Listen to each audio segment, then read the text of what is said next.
Some of them are geniuses. Others are people that are more comfortable with the unknown or with the unexpected or with a failed experiment or with a mistake that you can then say, well, maybe this is telling me something. There's perhaps no thing in science as a failed experiment.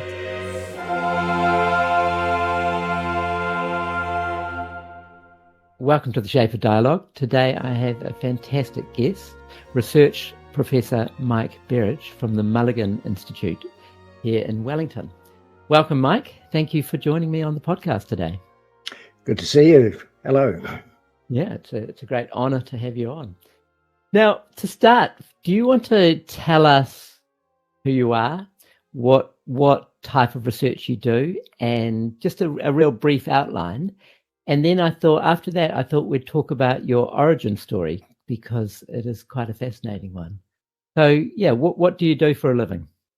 Yeah, so I'm Mike Berridge. I've been through a science degree, overseas postdoctoral experience, and have set up my own lab and spent probably 45 years working under my own supervision, if you like, and developing a number of different research fronts.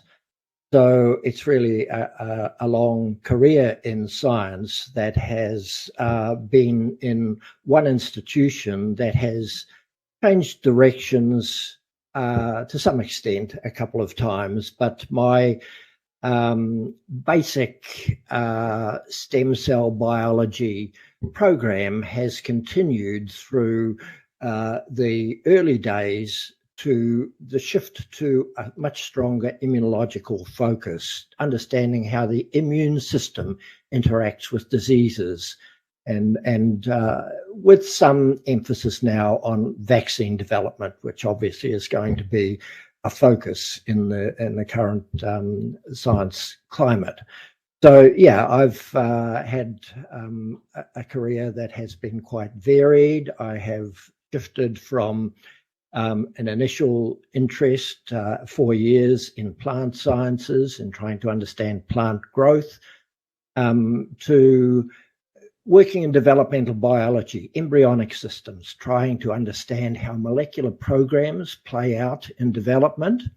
And I did 2 years postdoctoral experience in Purdue University in the US, and 2 years as a staff scientist at the National Institute of Medical Research in UK, in London. And then an opportunity arose for me to come back to New Zealand on a Malaghan fellowship and start my own research project. And I was late in putting in an expression of interest, and I got a phone call inviting me to apply for the job. So very clearly they were anxious to get a New Zealander back in Wellington in New Zealand who had some momentum in the research area, and particularly in the area of development, because they were interested in blood diseases. The fellowship that I came back on was a legacy of Len and Anne Malaghan, and Len died of leukemia in 1967, I think it was. And so the fellowship was focused on blood cells and leukemia. And so I started off in the basic area of how blood cells are produced from primitive cells in the bone marrow. And then, of course, it's a new slate, and I started off, we have 3 years to make a success of what you've chosen to do. And if you don't, you're essentially given a finite time and down the road. So anyway, things worked out reasonably well after a couple of years, and I was able to get good publications that sort of cemented me into a research interest that I was able to develop and keep links with for the rest of my research life. So as you can see, it's quite a varied background, but with some quite diverse interests and experience in fields other than the cancer field that I'm currently involved in. Right. So what did you actually train as? Did you train as a biologist? Yeah, there was a new department at the University of Auckland that was being set up at that stage, and it was microbiology. And the head of Dick Matthews, who was the head, was a person who worked with plant viruses. And my area experience with plants was to understand how viruses interacted with plants to alter plant growth. And that project, my initial project, didn't work out, and I switched to another supervisor, and that worked out very well for me and for the organization. And at the end of my master's, we shifted to a new building on campus in central Auckland, the Thomas Building, and I remained there for the rest of my PhD before going overseas. Right. I mean, it's interesting. You start out with plants and end up, in the human body. Yeah, it's even more ironic than that. I was not just working with plants, but my project proposal for a PhD was to work on plant galls, plant cancers.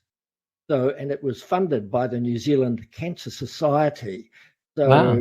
Dick Matthews was of the view that understanding principles of growth even in viruses, bacteria, and plants would be relevant to the human situation.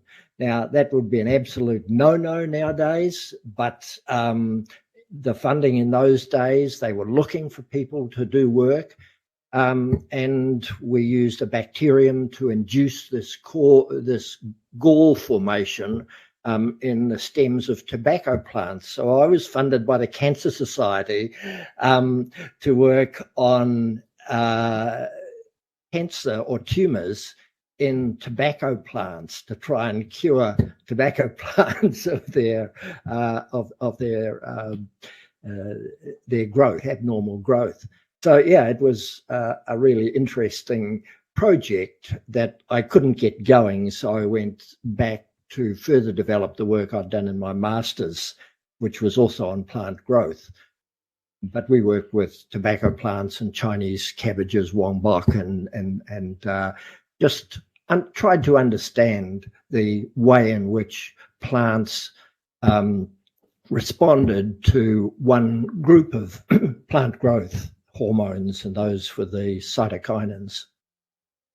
Right. Well, that is, I've learned something already. I didn't know plants could get cancer. Well, if you go out in a forest, in some particular forest, you'll see these great big rough galls on the outside of plants, and some of them are cut and polished, and they make beautiful artistic presentations as well. So these started off as little abnormal growths, and they are plant cancers that right. Yes. So, yeah. Well, plants. Yeah, I've seen those on trees, and it never occurred to me that they were cancerous. Indeed. Just as an aside, are they catastrophic for the organism, or are they're more like a wart? I think plants live with them much better than humans do. I don't know of any crown gall that has killed a tree, but there undoubtedly will be some, but it's a very rare event. Most are growths that the plant or the tree learns to live with, and they can be quite beautiful in the way they present themselves. Yeah. Yeah, well, I think what's interesting about that is the fact that you can start with plants and end up with, cancer in plants and then cancer in the human body. Yep. That says that there must be a lot of genetic similarity between. Yes. So do you want to just quickly talk to that about how, we all come from pretty similar genetic stock?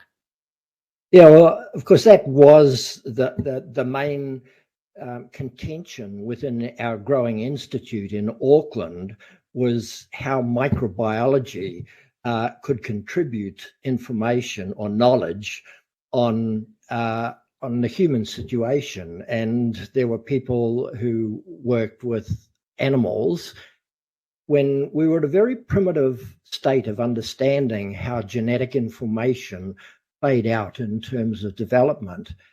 And of course, bacteria in general, even though they undergo very primitive development processes, they sporulate, and it's a very different. Sorry, I'm just going to pick you up every now and then. I'll pick you up on on a word that I don't understand. Yeah.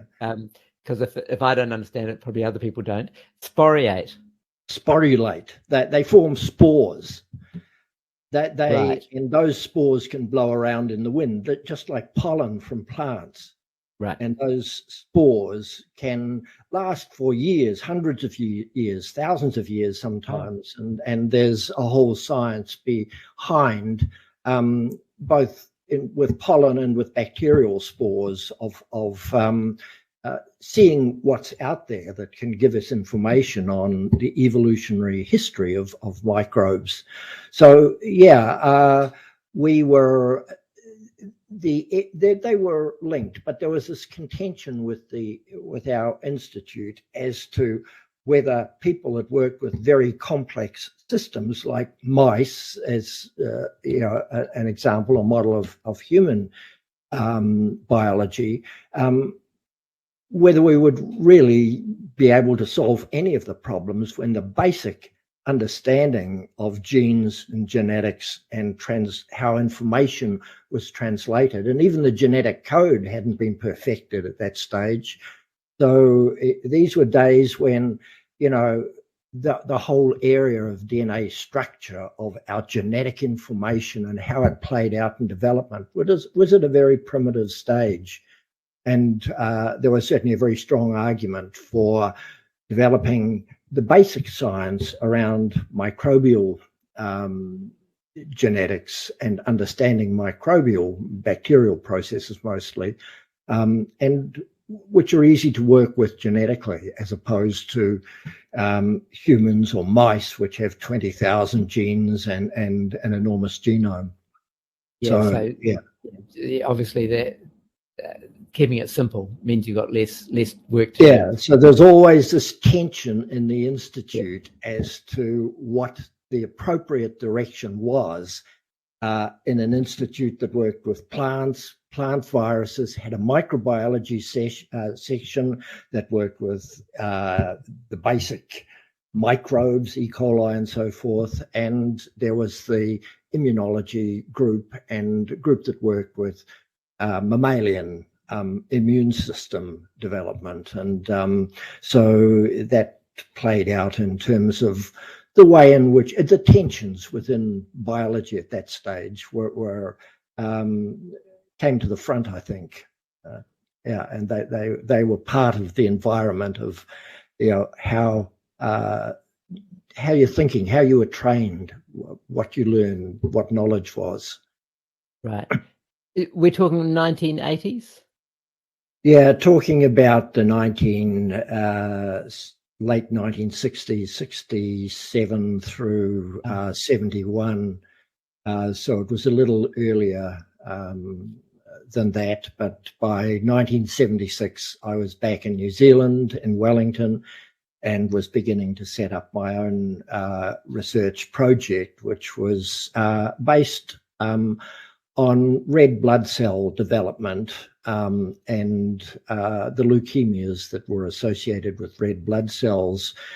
But it was, in a sense, much more pervasive in terms of the science than that, because I was working with these types of cells that are called stem cells that underpin the cells that develop within tissues. And of course, our blood system is a tissue, and there are many different cell types in our blood. We know there are lots of red cells there, but there are also a lot of white cells, and there are platelets. And these are all formed from the bone marrow stem cells, very small population that expand rapidly when needed and to replace aging cells. And that was what I was trying to understand in the beginning, trying to get some information on what the markers were on these stem cells that enabled them to shift and develop into different types of blood cells. And there were about 8 or 9 different blood cell types that we were able to begin to get information on in terms of what was happening at the cell surface that defined the multi-potential of the stem cell and the lineages that that stem cell could develop into. And, those discussions are still going on today. So, the stem cell biology and the cancer stem cell issue is still very much in the forefront of research and our understanding of cancer and blood cell development. But of course, we're a lot further down the track with regard to knowledge and how that plays out in terms of being able to address diseases like cancer, which are abnormal cell growths that get really messed up in terms of their ability to control growth, and where their genes get messed up, and there are hundreds of different types of cancers that play out in very different ways with regard to all of the control systems within the cell. Yeah. So would you say, you mentioned that we know a lot more now. So comparatively, when, in the late 60s, was that like the dark ages in comparison to what we know now? Yeah, it was very much the dark ages. I think, in the immune system, we knew about T cells and B cells and one other cell, perhaps called the macrophage, as being part of our what's called the innate immune system. It's there all the time. It's protecting us all the time. And the other T and B cells have an adaptive process. In other words, they learn about the environment and they respond. And it takes them a week or two to develop antibodies or cell processes that allow them to destroy whatever that infecting organism is. So, yeah, it was certainly very primitive, and the number of cells in the immune system probably increased from 2 or 3 to 20 or 30. And, we're still trying to understand the role of those many different types of systems in disease processes in the body. And that's certainly a very large area of research that plays out in a very large way in terms of what we need to know, to understand the disease process. It's particularly true for tissues like the brain, where it's only very recently, in the last 10 or 15 years, that we've begun to understand that there is an immune system in the brain, and it's a very different one to the immune system that circulates throughout the rest of our body, and how that interacts with neurons and cells in our brain in terms of inflammation and infection and cancer and other brain diseases, neurodegenerative diseases, is very topical at the moment, and is a really hot area of research that is giving us, I think, insights into how research might play out in terms of reducing the inflammation that is centrally causing or being involved with the particular disease process that you're looking at. Yeah, it's absolutely fascinating stuff. The terrible thing is I could just keep on talking and talking about this because it's so, each layer you pull back, it gets more fascinating. But we should actually, because I did mention it at the beginning, talk about your origin story and something that happened to you, or something that you discovered at the age of 47. Do you want to talk about that? Yeah, I can talk about that. I was So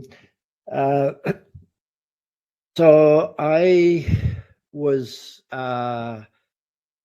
started my life in Senigallia in Italy, and a year later I was born in Auckland.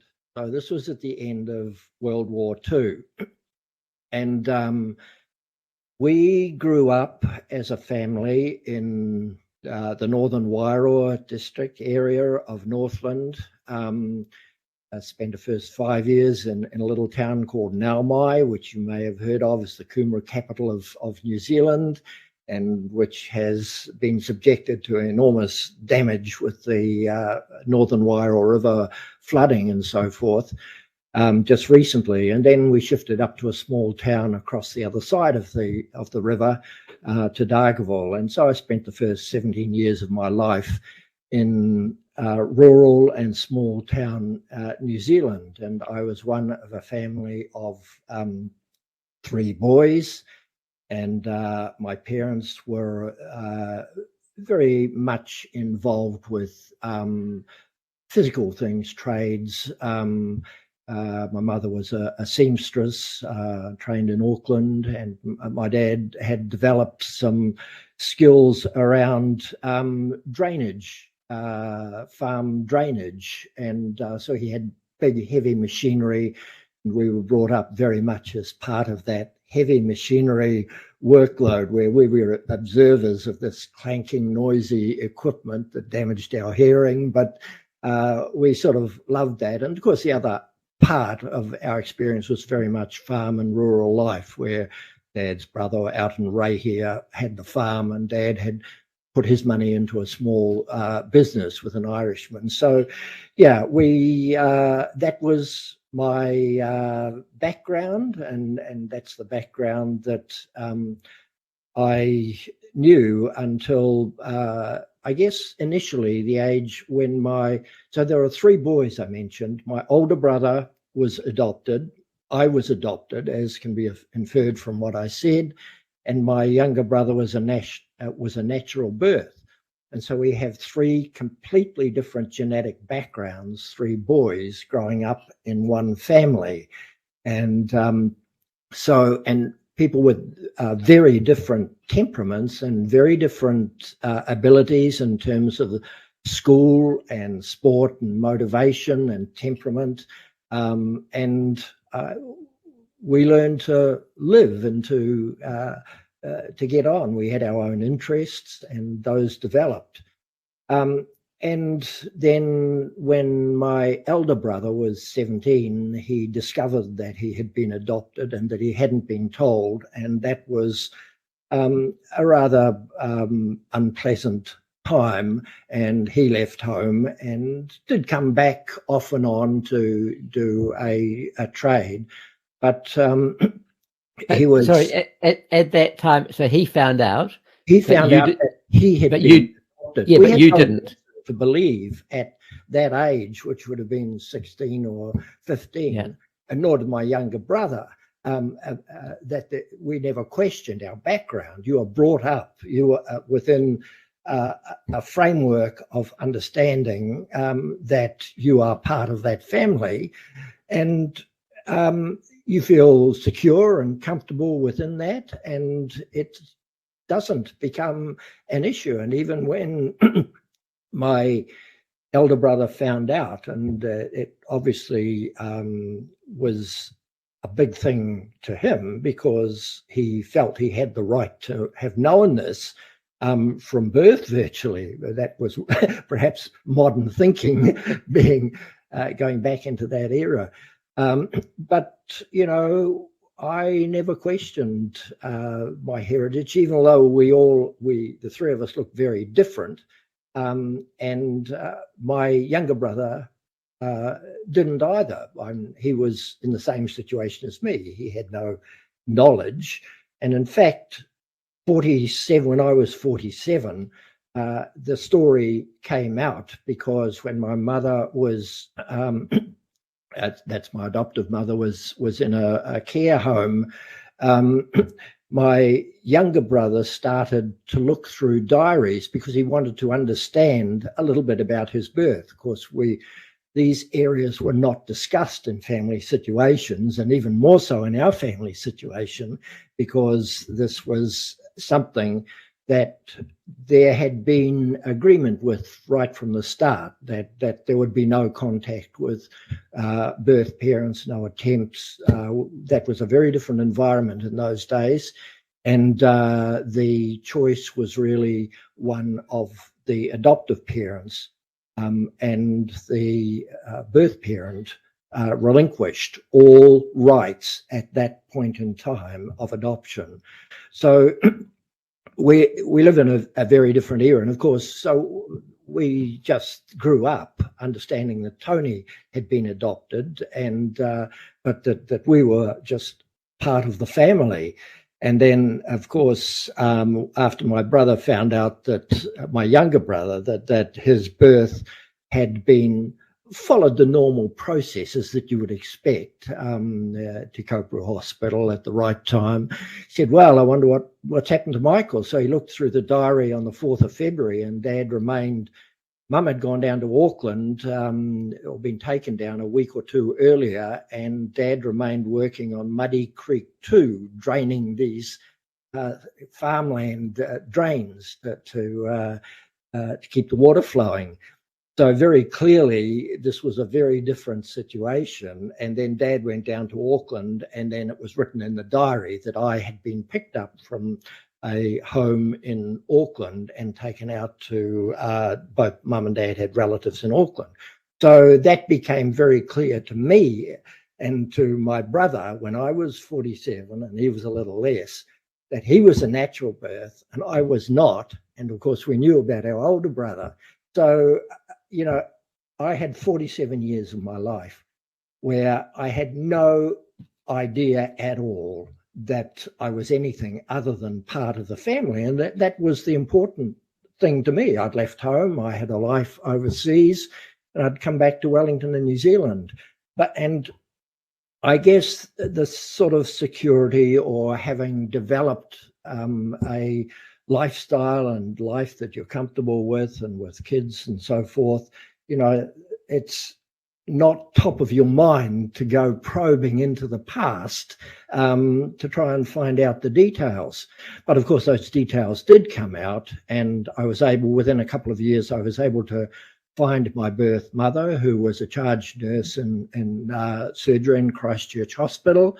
And how old was she at that stage? She would have been 74 at that stage. Right. And so I went and stayed with her a few times, and she had family up in Wellington who are open and accepting, and just, you know, you couldn't imagine better family acceptance, or open, welcoming, open, warm-hearted, you know, just interested in the past and in their aunt. You know, and her life, and how it had been destroyed by this event, because family dictated at that stage. So had she been a young mother? What was her young mother? Yeah, and I was adopted at 2 weeks of age. And how old was she? At that stage, she would have been in her late 20s, 27, 28, or something like that. She had been. That's solo. A nurse in the war in Senegalia, yeah. Right. So you don't know who your father is? Oh, I did find out who my father was. So my mother turned out to be a surgical nurse, a highly qualified person, and part of the medical community in Christchurch. And it was more difficult to find out who my natural father was, because she would give me no information.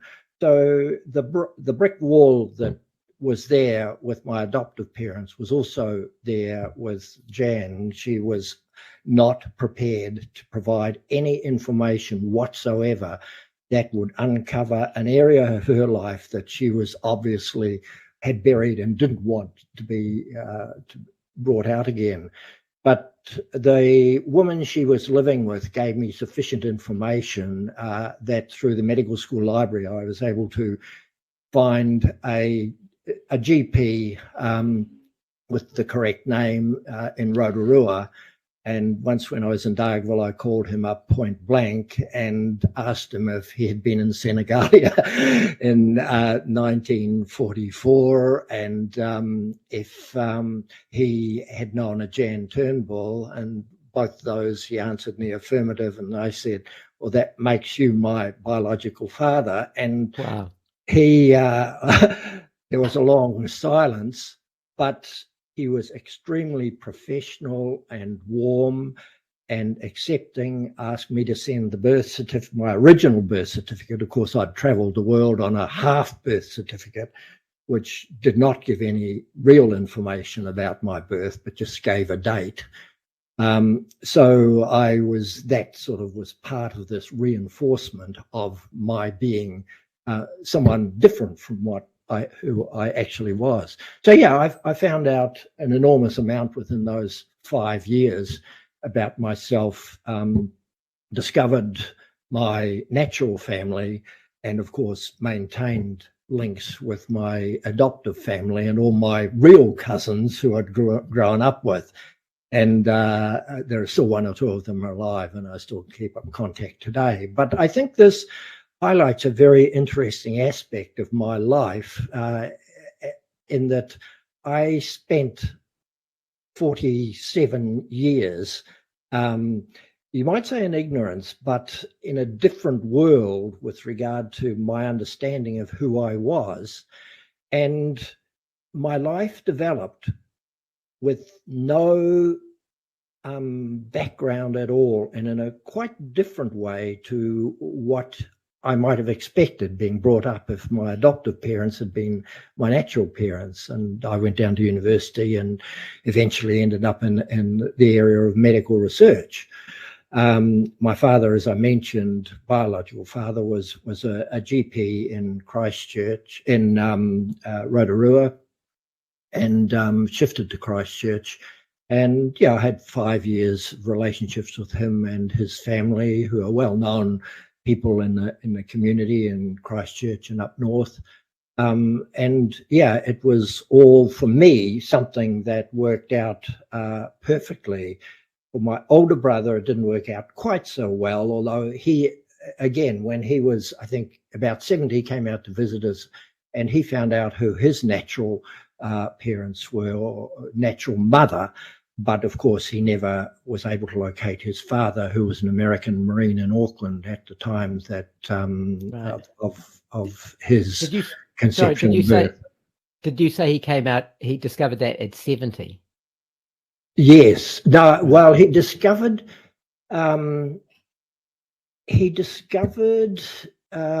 his birth mother at the age of 70, and he wanted to know.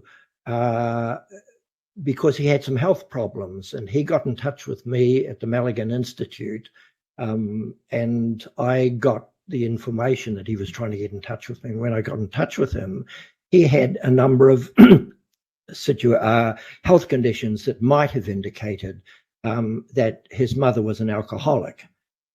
He came out to New Zealand to find out whether or not he could blame someone else for his health conditions, and he found his mother never touched alcohol. She was also a nurse. So that resolved a problem and put him in a situation where he became responsible for his own health issues, and he was eventually, he died very comfortable in having resolved this major issue in his life about health issues around, his background and genetics. And so, yeah. It could have been his father, though. His father could have been an alcoholic. Yeah, well, American Marines drank a lot, and particularly when they were on furlough in Auckland or various other parts of New Zealand.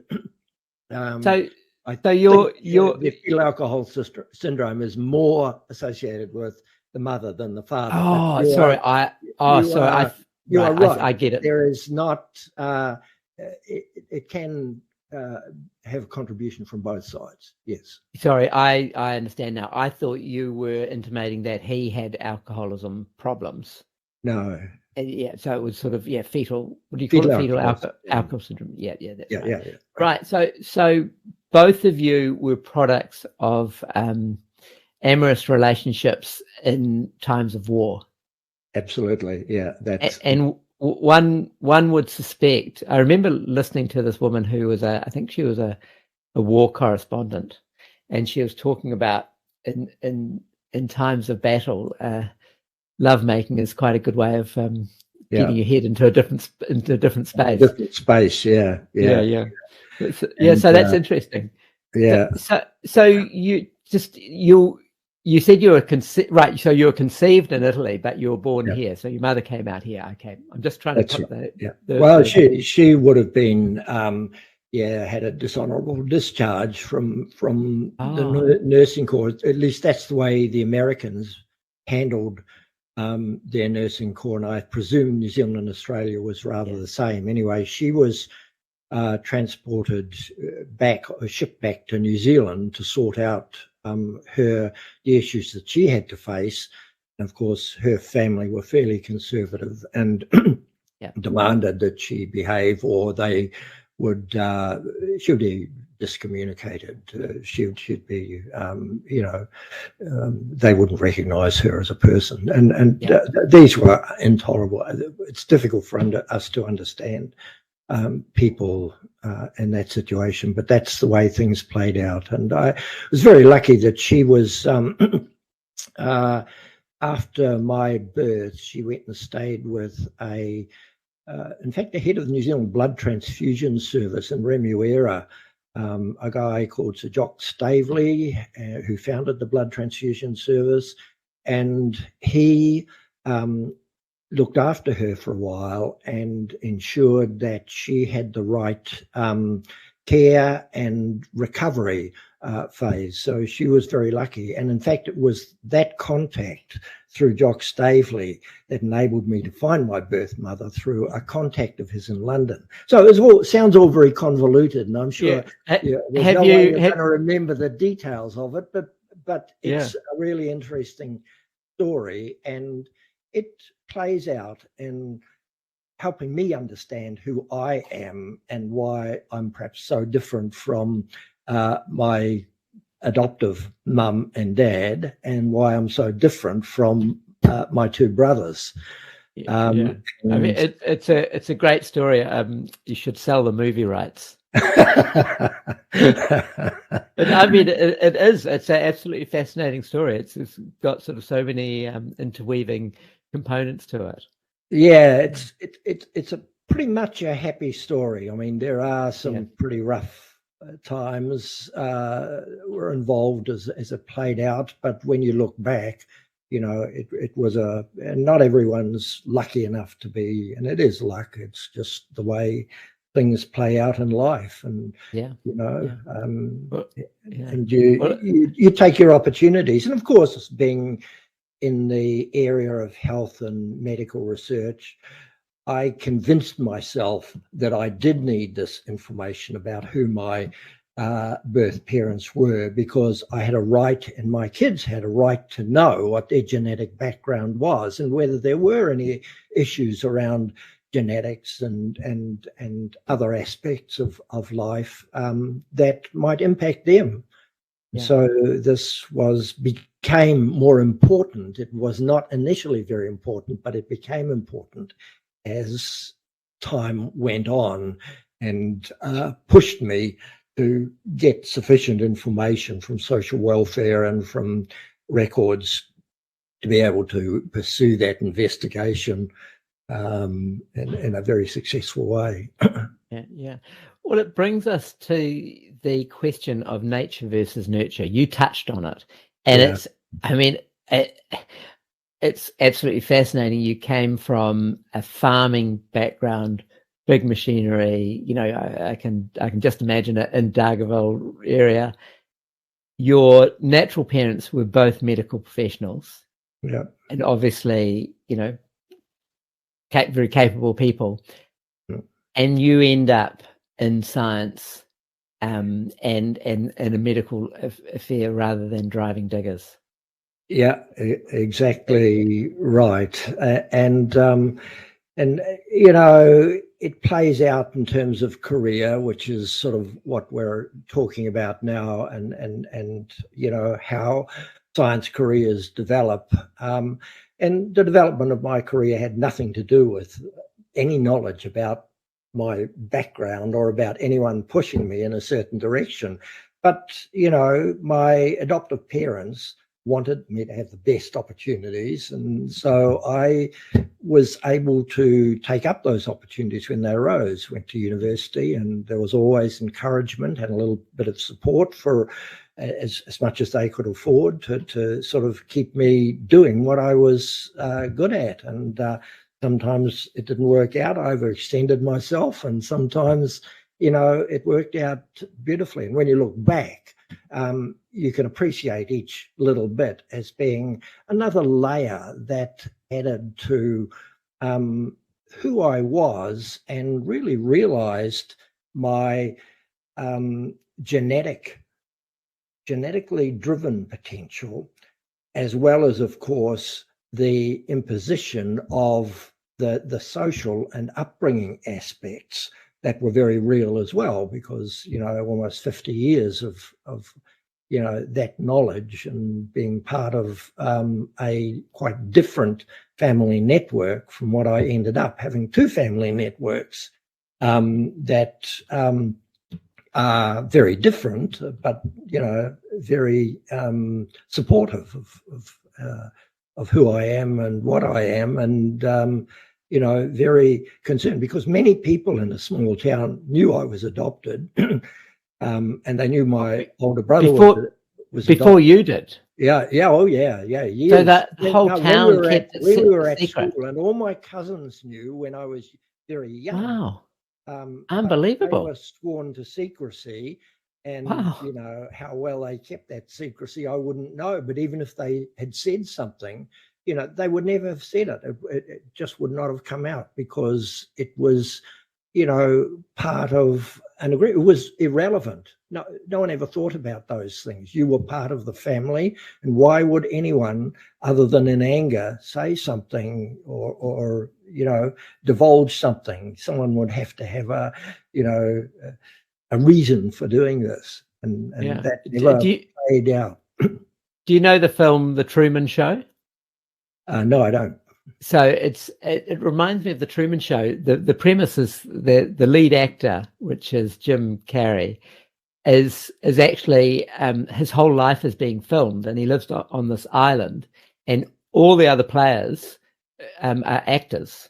All the other people in his life are actors, and his life is basically the soap opera that is shown to the nation. But why it reminds me of that is a whole community of people have kept the secret. They know that you're adopted.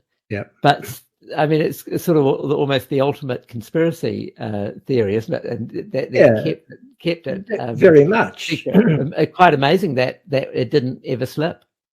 And until my brother found out through a relative, through an interaction, and then through at home, him being sort of explaining behavior in terms of his background, that sort of came out in a way that was not particularly helpful for him being able to cope with it, because when you're hit with this within hours, and have been 17 years believing that you're part of the natural family, that takes a lot of coping with. And in my situation, I guess I was much more stable in relationships and in who I was, and had a career and so forth.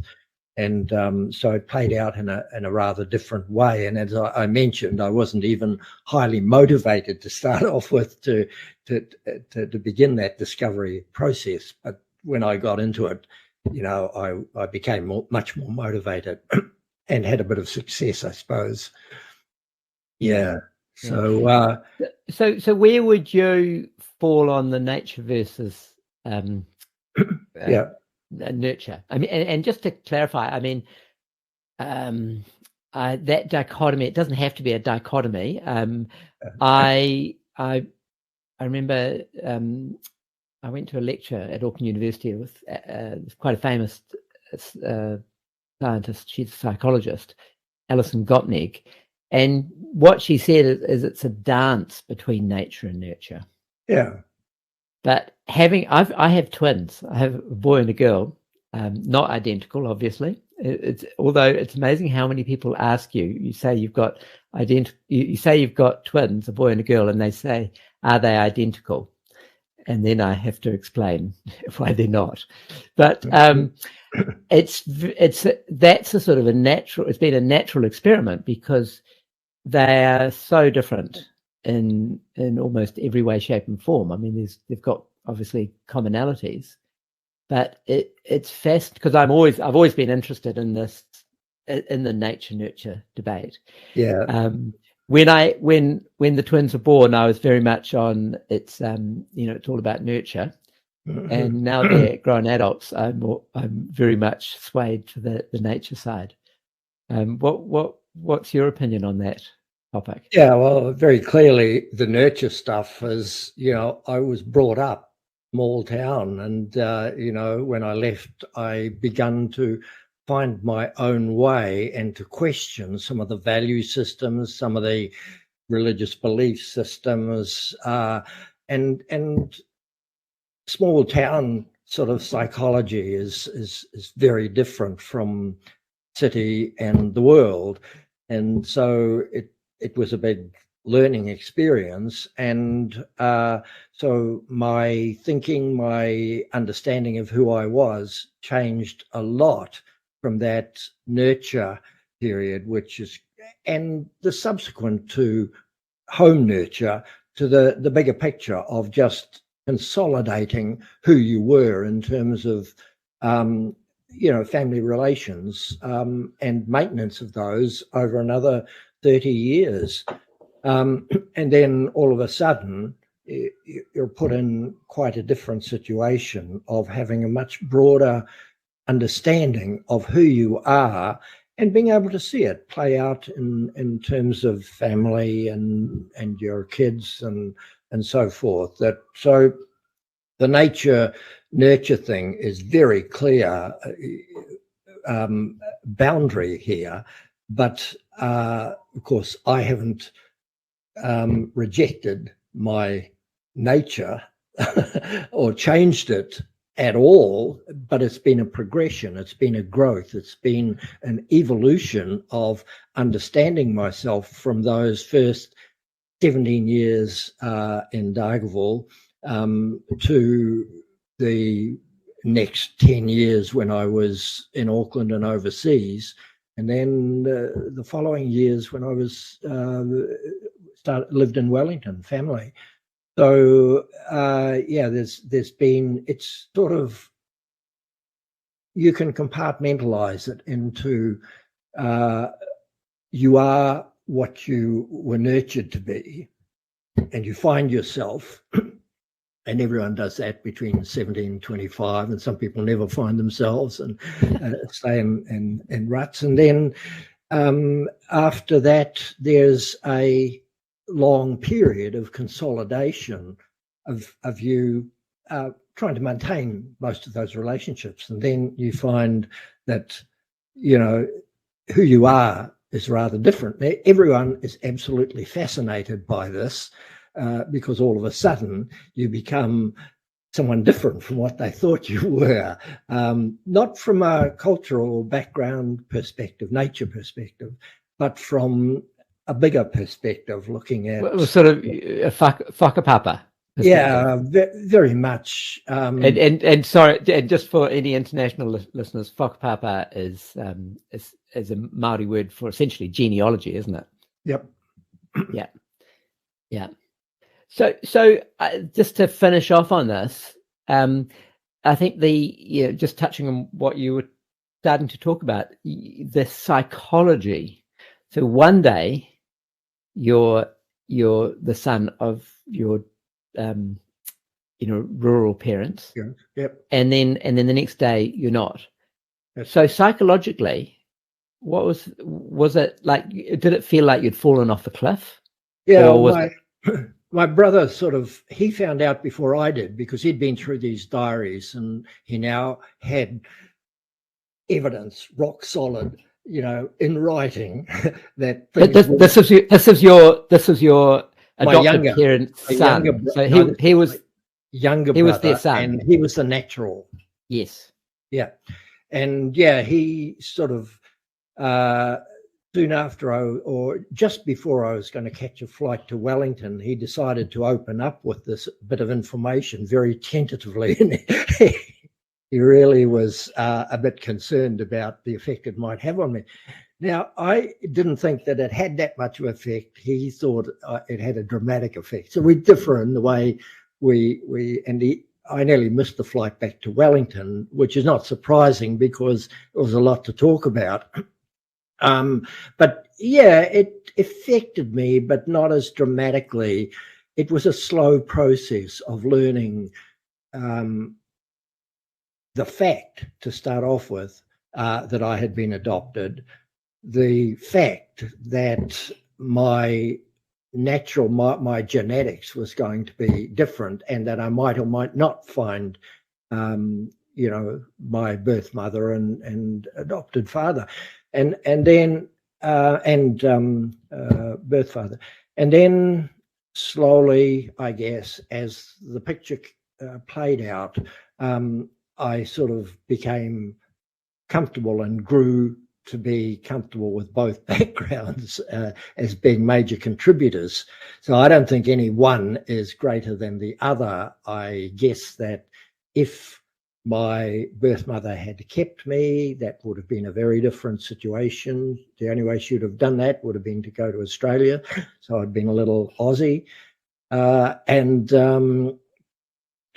So, you are what you are, and, But just to be clear, so so if you could put and this is a bit of a stupid question, but if you could put a percentage on nurture and nature, what would they be, in your opinion? And this is just for fun.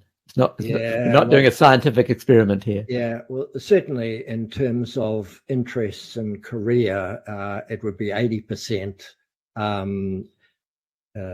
nature, who you are, not nurture, in terms of who I am socially and connections and those things that shape people as people.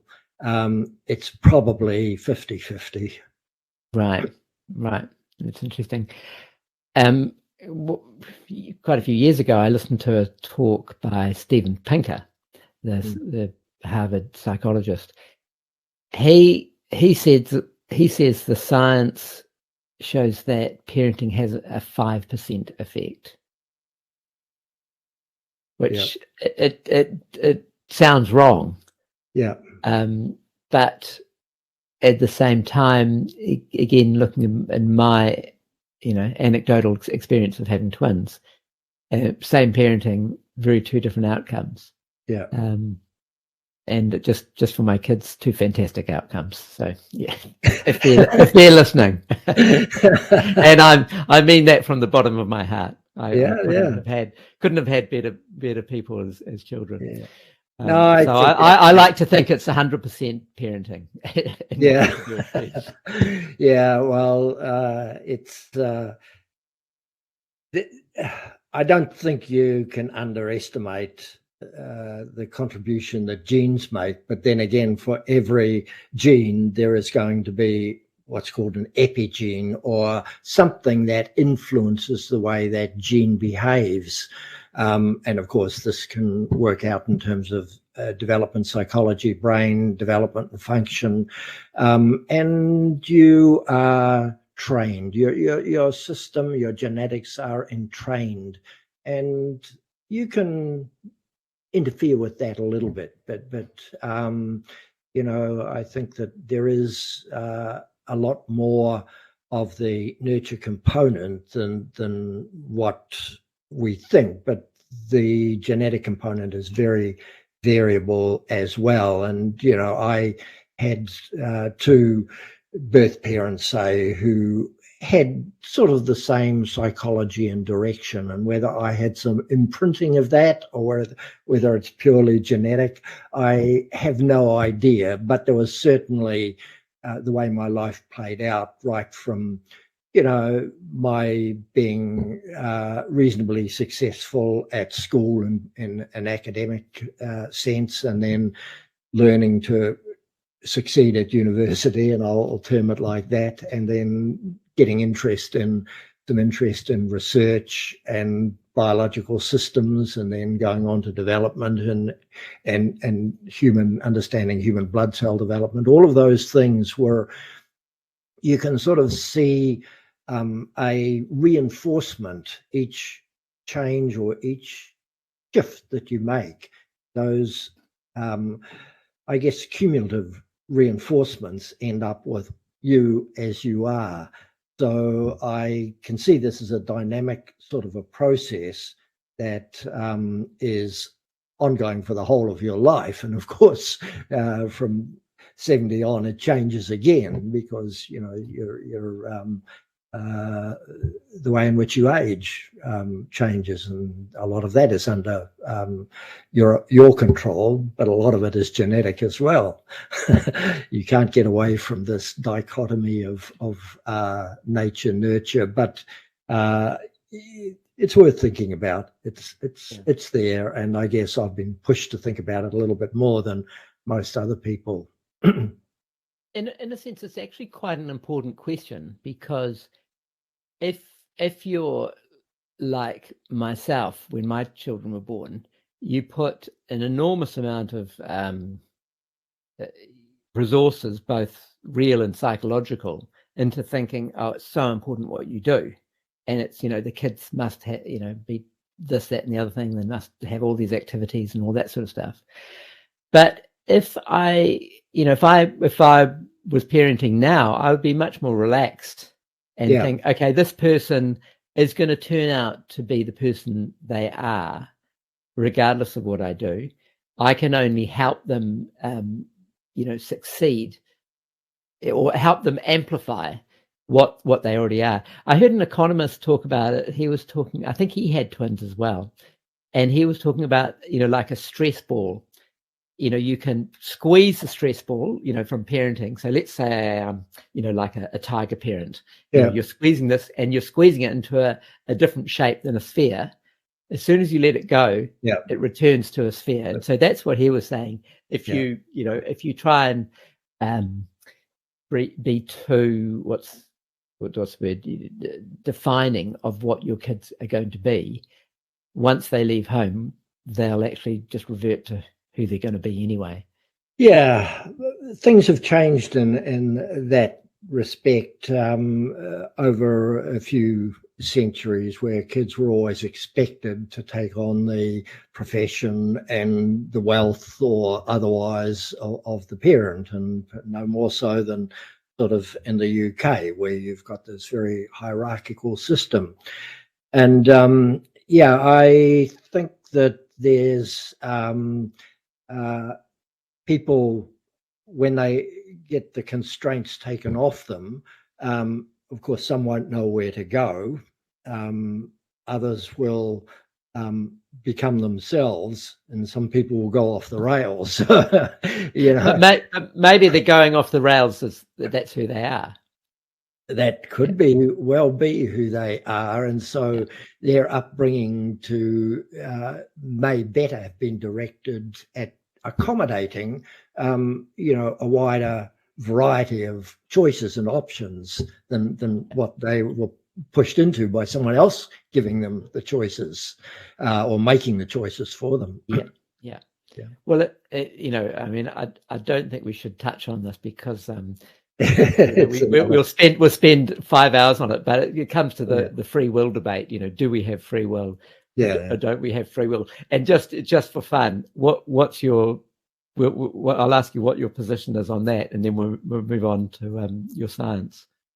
Yeah, I mean, you clearly don't have free will, and you have, but you can claim free will, I think, and you can assert your right, particularly, and I think there's an element that sometimes parents don't want to let go of their children, and I think you've got to have trusted that what you've done has given them the choice making to be able to succeed in whatever their interests are, and they may be very different from yours, and that is what perhaps hasn't been so much available historically, but today is in a much more open world and open society. We do and are forced to make a lot of decisions that are not nearly as constrained. Of course, in my case, it was constraint by virtue of small towns, 2,000 or 3,000 people, and in a small world, 2 or 3 billion people.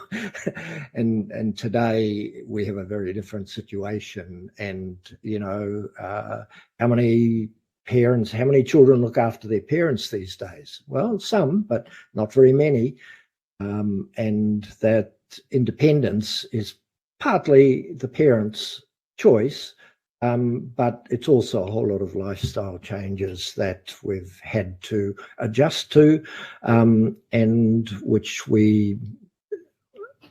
play out in a perhaps a different way with everyone. Yeah. Well, it's absolutely fascinating topic, but we should move on. Yeah. Now, you recently were honoured by the University of Victoria University. Yeah, I was going to say University of Wellington, but it's not. It's Victoria University. I'll just quickly tell the audience how I discovered you. I randomly met a fantastic scientist on the Eastbourne ferry going across the Wellington Harbour. Tell me if I've got his name right. Jurka? Jurka, yeah. Jurka, yeah, everyone in the Czech Republic has two names. His name is Yuri, but he's called Jurka. Okay, Jurka. So big shout out for him. I was on the ferry, and all I wanted to do was prepare for my next podcast, which was quite a big one. And this guy started chatting to me, and I was thinking, oh no, go away. But as soon as he opened his mouth, I realised he was an absolutely fascinating guy. And he works with you. And he told me about you, because I said, why, what are you doing in New Zealand? And he said, my colleague is receiving this big award. And me being me, I'm thinking, oh, there's a podcast there. He sounds like a cool guy. So I love the serendipity of that. So Jurka, I'm sure you'll listen to this. Thank you very much for putting me in contact with Mike. So you received the award. What was the award for a general lifetime achievement, or was it a specific? No, it was award? Much more constrained. So it was essentially from my time at Victoria University. So when I came back to New Zealand, I was given a lab at Victoria University in biochemistry and a dirty old hospital laboratory lab. And I split my time between those two laboratories. So my relationship with Victoria University, even though I was housed primarily in the hospital laboratories, was a starting point of relationships with a lot of people, mostly in biochemistry, but that morphed into a cell biology, molecular biology department, and we've had or continued a lot of interactions over the years with people at Victoria University. So this was really an award that recognised an association and a value to the university of my presence and work with both Victoria University scientists at Victoria University, and what has come out. Of course, we shifted to Victoria University campus in the 1980s and have been here ever since, and building relationships between our independent research institute and what might be said one of our parent institutions, Victoria University, was very important. And we've worked hard, I guess, to build and keep those relationships going.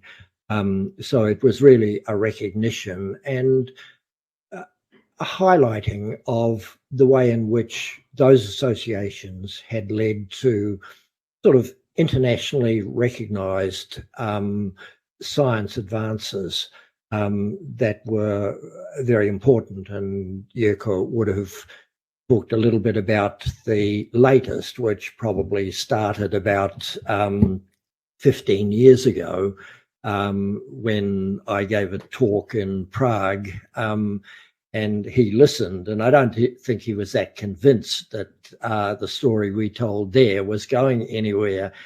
But a couple of years later in Christchurch, just after the first earthquake and before the second, we were having a meeting out at Akaroa, and I presented some more solid data that genes could move between cells, these mitochondrial genes in mitochondria. And he was much more convinced by this stage because we had more solid evidence, and he tentatively offered to help build so that we could publish in a high-ranking journal. And we spent a number of years building the substance of that publication, and eventually, after having a flat outright rejection and going back to the editors with the flaws in the reviewers' comments, that editor decided to put it back in the system, and having addressed some valid and all of the invalid criticisms, we were able to get that published in a leading journal, and that was really what started our collaboration. So we started sort of interacting probably before 2009. We had the publication in 2015, and since then we've had about 10 or 15 publications in this general area of mitochondrial movement between cells as part of a normal physiological process. So normally cells hold on to their genetic material until they divide, and then they split it equally. Mitochondria have their own life. They sit within can I just stop you there? Yeah. Can you explain what mitochondria are? Yeah, they're little organelles, and what's an organelle? They are little membrane compartments within each cell in our body, or each nucleated cell in our body, and they are involved in using sugars and food to generate energy, and what the energy they generate is the energy you use in your muscles to move and in your brain, but also every other organ in your body. But those are the big users. That energy is chemical energy? It's chemical. It's stored in a molecule called ATP, adenosine triphosphate. Right. That chemical energy is then used to drive cell growth or function, muscle movement, or thinking, or repair of the brain. So just to use an analogy or a metaphor, it's like it's producing the petrol to drive the engine. Yeah. Some people call it a battery. You store up energy in ATP. Right. You have this inbuilt battery. And yes, we've become very interested in what that battery is. And we weren't initially interested in mitochondria. We were trying to get rid of them. They were a pain in the butt because we were interested in what was happening at the surface of the cell. And we had, through using a chemical dye, discovered a process of transfer of electrons across the membrane of the cell. In the mitochondria, electrons are transferred along a chain of proteins, and they ending up in the generation of ATP. And no one really knows very much about this energy or this transfer of electrons outside the cell. And we became very interested in this. So we got rid of mitochondrial DNA so that wasn't confusing our signal from what was happening at the surface of the cell. And that proved to be very productive, and a whole new area of research opened up around what is now called plasma membrane electron transport. And it's the poor relationship of mitochondrial electron transport. In our body, we've got oxidative stress. You've probably heard a lot about oxidative stress. No, I haven't. Tell me what it is. And oxidants, superoxide, and chemicals in the body can cause lots of damage to your DNA and to membranes. So just to be clear, so it's like almost having too much oxygen in the system. Too much like, reactive oxygen. Reactive. So it's essentially like a poison. Yeah, it becomes a damaging component because it's what is called a radical. It has electrons that it can donate, and we have to have some of it because it's involved in virtually every signaling process in our body. But if we've got too much of it, it can cause damage. Right. So you see in health food shops, products advertising their antioxidants. Lots of antioxidants, and antioxidants can get rid of all this excessive production, which can come from stress and damage and infection and all of those things. Inflammatory processes stimulate the production of these oxidants. And just on that, too many antioxidants, then you have another problem, not oxidative stress, you have reductive stress, because you don't use up those reductants to make these reactive oxygen species. So there's a balance between reduction and oxidation in everything in life. And even from, 3-4 billion years ago, from the origins of life, it was oxidation and reduction and the coupling of those things that allowed energy to be drawn out of rocks and out of the environment in order to generate an energy system that can fuel cells which evolved as probably very primitive solid state reaction systems into membrane compartmentalized systems. And mitochondria are really the higher cells like us have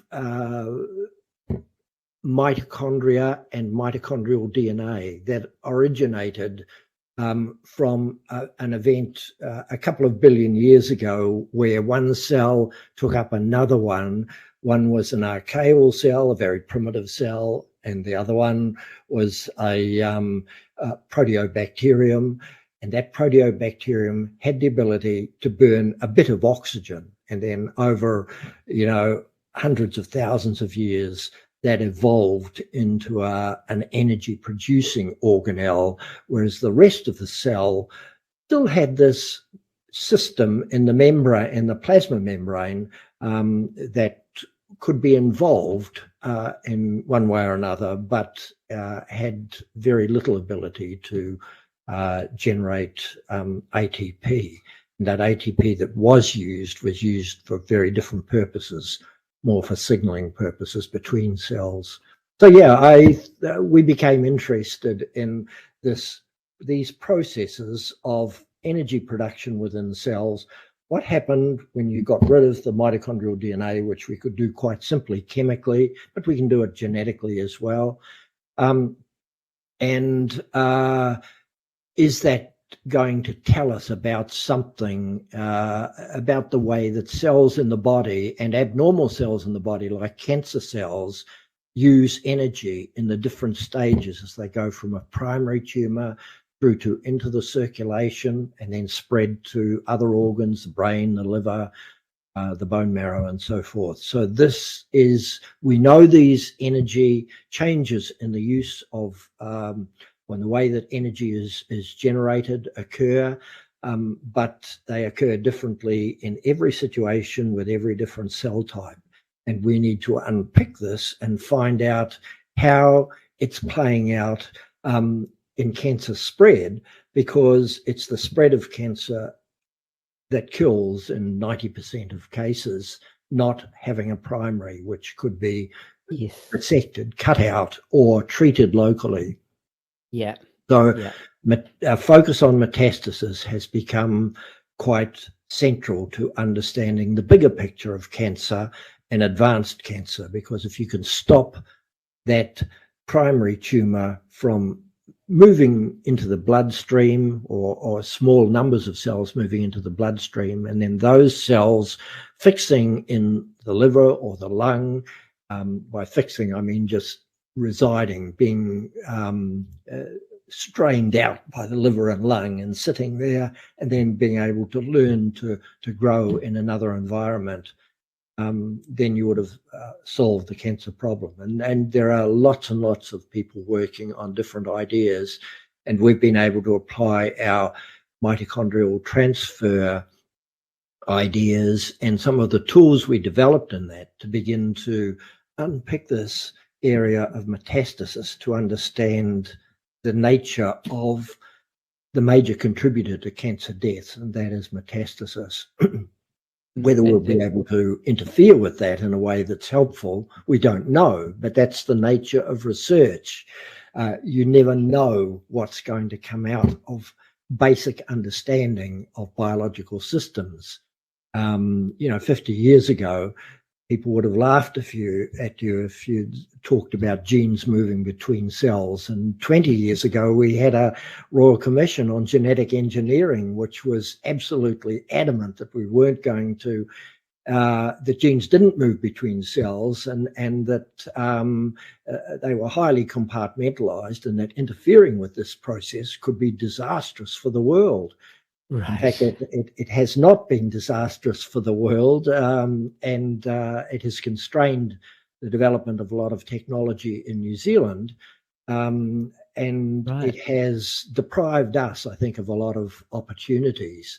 By the same token, in that 20 years, we have improved the technology for manipulating genes in cells, and been able to greatly improve the safety of these systems compared with what they were 20 years ago. So the Royal Commission, did it find that we should be treating very cautiously and therefore slow, proceed with caution. Yep. Yeah. So there was legislation to say you thou shalt not do this. Yeah, and set up the EPA, Environment Protection Agency, that had the ability to involve the public in processes that determined whether a science of moving genes between cells, and these are normally nuclear genes, not mitochondrial genes, whether that was a safe process and whether it could be played out in any way in the technology we use. Of course, we are happy to accept the technology if it benefits us. For example, there are dozens and dozens of recombinant proteins that are used therapeutically, and these are made in human cells, in big vats and cultures, and they churn out recombinant proteins, and we're happy to inject those to save people's lives. And I was involved in one of the earliest areas of research in terms of a growth factor, and that was the red blood cell hormone. So you'll remember that when I came back to New Zealand, I was meant to be looking at red blood cell production. Well, at a chance meeting in Providence in Rhode Island at an International Society of Experimental Hematology meeting, I met a guy called Fu Quyen Lin. He was a native Taiwanese, but he was a brilliant and dedicated molecular biologist and virologist. And he was the person who cloned a red blood cell hormone, a hormone that drove these stem cells to form red cells. And so that hormone was called erythropoietin. So we had a 10, 12-year program with Amgen he was working for, and his discovery really founded Amgen and put it on American Genetics Corporation, put it on a really firm footing. And they were in competition with a group in Boston as well. And they, by hours, I think, won the patent battle that went on as to who had first cloned this hormone. And of course, cloning erythropoietin put them in the driving seat of how this was developed, because they had the patent on it. And yeah, we were involved with that, and we got access to recombinant erythropoietin and all the assays that were being used at Amgen. And, these were fortuitous sorts of things that popped up, but, yeah, and people, the collaborator there was sort of very unexpected, not a particularly friendly or communicative person, but a person who I'd first met at Purdue University when I was doing a postdoc in the States.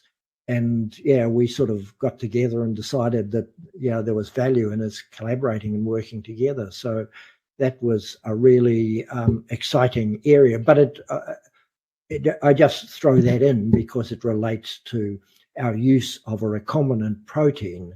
Anything in food that's recombinant is not allowed in New Zealand. So we have excluded all recombinant food from being grown in or used or imported in New Zealand.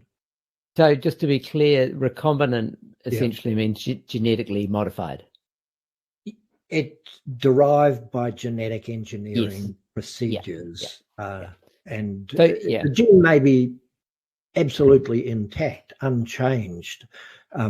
So it might not be modified in any way, but it will be modified by putting it into another organism, by a human cell or a reactor or a bacteria or some other cell that's capable of producing very large amounts of this protein that can then be isolated, purified, and used in human treatment of anemia and a whole range of diseases now. So we were very much in at that early stage where erythropoietin came into the clinic, and we worked with people like Jim Neal at the Wellington School of Medicine, who was a renal physiologist. So he was right in this space of using erythropoietin.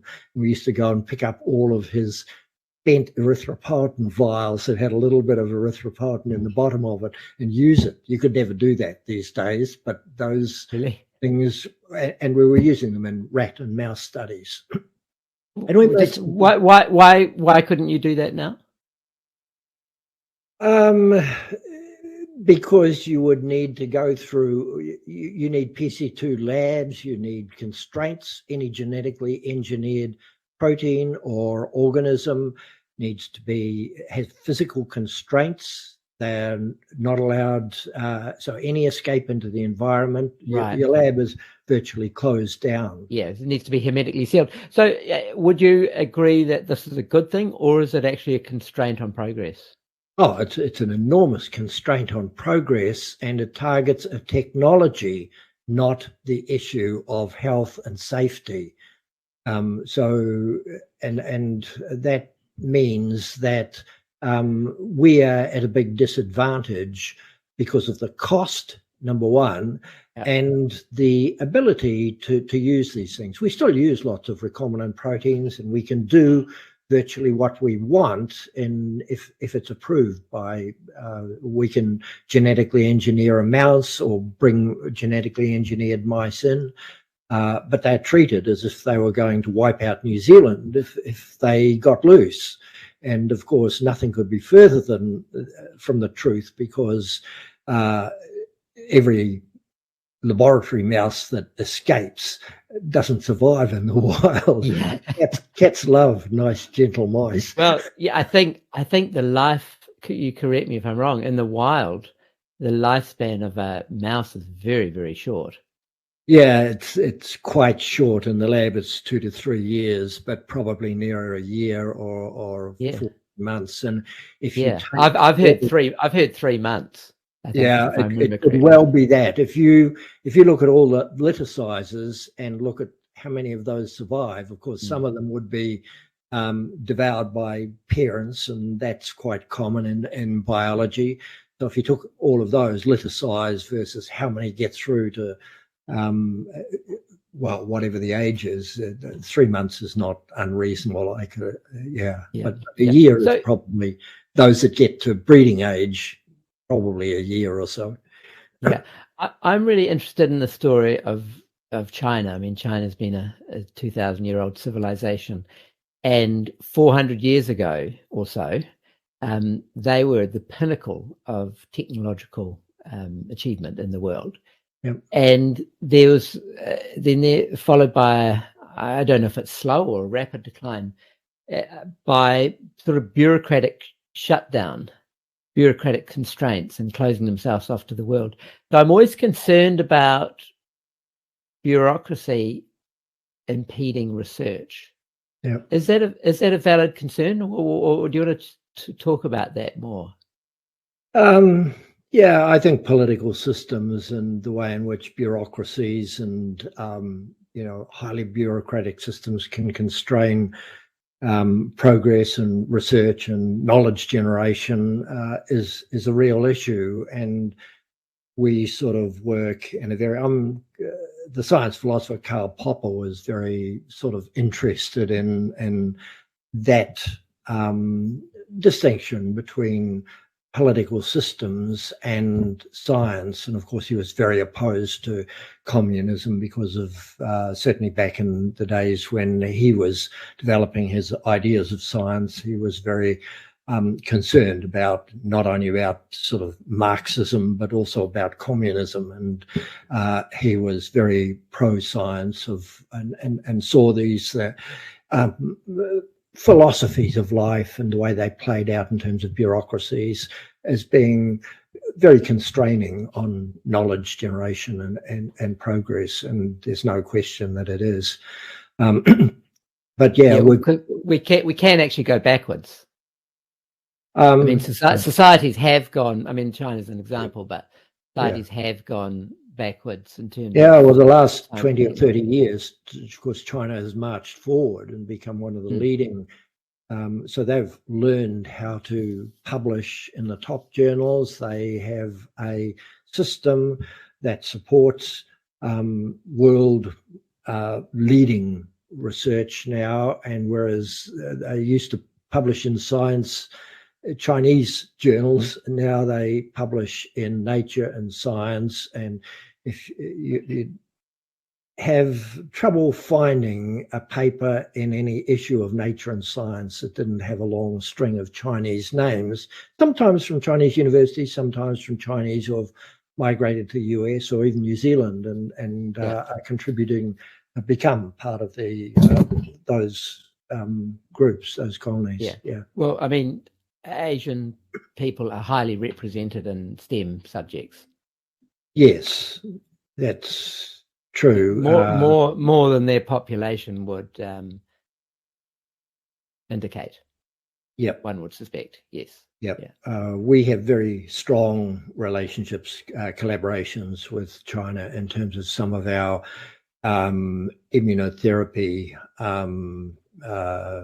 programs, and those programs have been sort of slowed down with COVID, but they're still viable. And this is a nice segue onto the philosophy of science, which is what we'll finish on. So, what the hell is science? Yeah, well, I mean, you can take a very general view of science, which I like. This is as opposed to scientific research or Western science. Science itself. Sorry, Michael. I'm going to pick you up on that term. That's a real big bugbear for me. There is no such thing as Western science. Yeah, there is no clearly defined thing as Western science, because Western science might be said to have its origins several thousand years ago in the way that people thought and philosophers began to probe things. It's a mongrel that has extrapolated from just about every continent. Yeah. And as I said, China was at the pinnacle of science and technology at one stage. Islam was about, in the Dark Ages, in the European Dark Ages, Islam was at the height. And, we all know the story that Newton's work on optics couldn't have been done without the famous Islamic scientist whose name I can see, but I can't think of it, what it is. I was reading about it yesterday, actually. And then you've, the Greeks, the philosophy of the Greeks, and the science and mathematics of the Your Greeks. view of science is what I like in terms of the bigger view is sort of the systematic generation of knowledge. Yeah. And the processes that lead to that become important, but not as important as the knowledge and whether that knowledge continues to be validated in the systems of science we apply to it today. And so I like that definition, I suppose, because it is all-inclusive, and it does...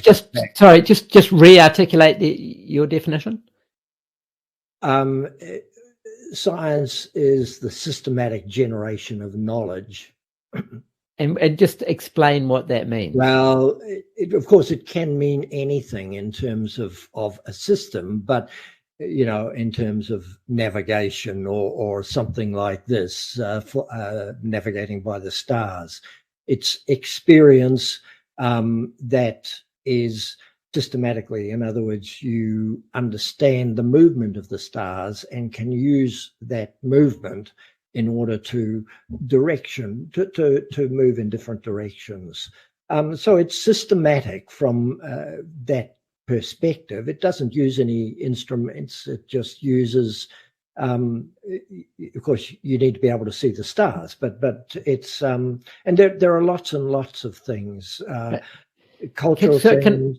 Can I just ask you on that point? Because I think there's a really interesting discussion here. Because if we talk about the Polynesian navigators who found every rock in the biggest ocean in the world without any modern technology, one of the most incredible human feats there ever has been in my book. And I'm a sailor, so I know how hard that sort of thing would be. I'm not an expert on this, obviously, but one would imagine they navigated by the stars and understanding weather systems and wave patterns. Yep. So Neil deGrasse Tyson, the American astrophysicist, he's talked about this.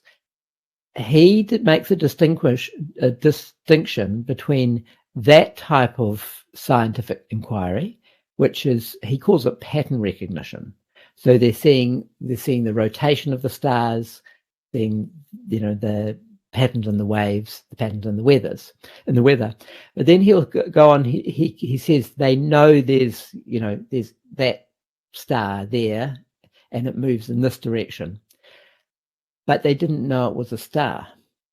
They didn't know it was a flaming ball, a flaming nuclear bomb, 15,000 light years away, and they didn't know its chemical composition. They couldn't predict, make accurate predictions, say that Einstein could make with his theories of relativity. Yep. So he's saying there's a difference between pattern recognition and prediction and explanatory science. Yeah. Well, I think you then begin to unpick what you mean by systems or systematic generation of knowledge, and what you mean by science, and how this plays out within different cultures, or has played out, and how it plays out in science philosophy as we know it today, and perhaps the major philosophers that we recognise, one of which had an association with New Zealand, that's Karl Popper, who I mentioned, who claims that or advocated that science moves forward by falsification, and that. Can you just explain what that? Can you explain what that means? Hypothesis testing. So he rejected the view of inductive reasoning, and rather, what is inductive? Inductive reasoning? it's the old Popper argument that I've seen 12 swans, they're all white, therefore all swans are white. That's inductive reasoning. And deductive so it's reasoning making, might say I've seen 13 and one is black, and therefore, taking a slightly bigger picture, I deduce that swans can be black or white. And then you can go on, and it's an iterative process. It never comes up with a proof. So you never come to the exact number of swans, because obviously it's dynamic and moving, right. but it needs to be able to be reproduced, and strong hypotheses are better than weak hypotheses. And that brings me on to the second major philosopher, and that is Thomas Kuhn, who wrote The Structure of Scientific Revolution. Quite critical, I think, of Popper's work, although, he didn't reject it, but thought that science moved forward by paradigms, by changing the way whole fields thought about things. And I personally think that you can easily reconcile both of those in terms of strong and weak hypotheses. I've sort of reviewed grant applications where you might have 15 aims or objectives. Each of them is switched, the words are switched around into a hypothesis. Half of them, you know what the results are going to be because you've already done them. That is not good science. It's weak science that is that moves forward in very small steps. Strong hypotheses are things that are likely to be not true, but if they seem to be true, then you can generate other hypotheses that extend your knowledge. So it's an iterative process where you can never prove anything, and you can never prove knowledge. Of course, you know dates and things, but knowledge as is generated by any systematic process can never be proven. I guess on the edge of that, maths and physics work through processes where they have formulated proof. But in terms of biological systems or natural systems, science works or proceeds through a process of testing hypotheses. And that's why testing hypotheses, you could say, is just testing ideas. You have an idea that you can formulate and that is able to be tested. It's useless having a hypothesis that can't be tested.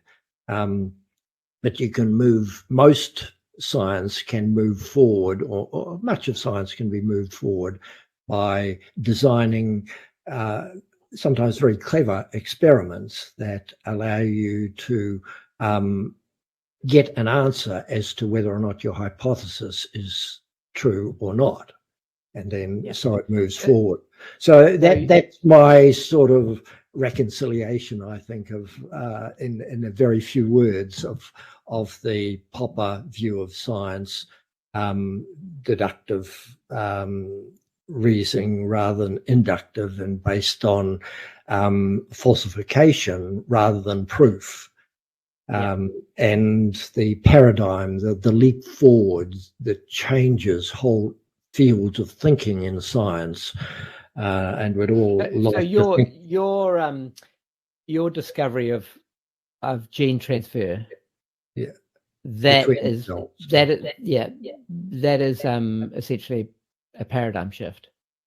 Is that what you're saying? Paradigm shift in dealing with, let's say, mammalian systems. I think that had been described in less advanced systems for some time, and certainly had been known in plants.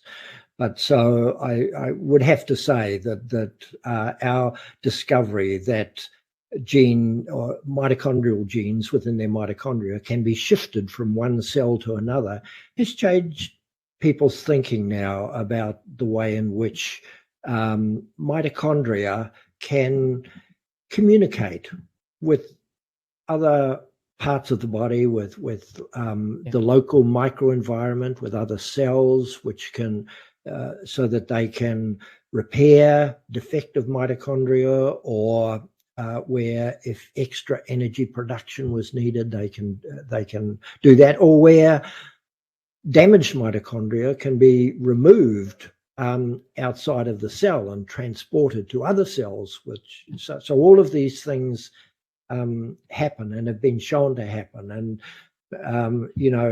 our work started it off. There was a lung damage publication before ours that showed in lung damage that by less rigorous methods, they showed that mitochondria probably moved from one cell to another.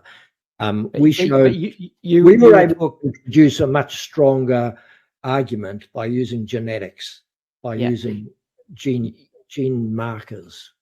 You were talking earlier, the Royal Commission. Yeah. When was it? Was it 20 years ago? You said, I think. Yeah. Said this wasn't possible. So this is, if I remembered that correctly. Well, that was the general consensus. Yeah. So that's why I'm just sort of trying to pin down this concept of a paradigm. But of course, when people talk about genes, they think about nuclear genes, which are 99.99%. The mitochondria are a very small. They're only 13 protein encoding genes, whereas there's 20,000 genes in the nucleus.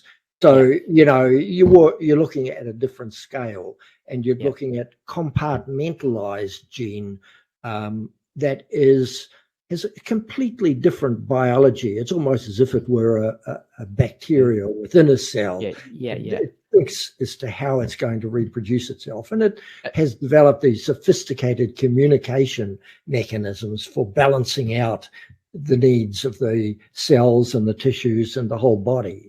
Yeah, I'm just trying to pin down, what is actually a paradigm shift, and maybe Darwin coming up with the theory of evolution. That's a paradigm shift. Yeah, and maybe Darwin and Wallace together. Darwin and Wallace. Poor old Wallace, he never gets any credit. And maybe Galileo's work or Newton's work.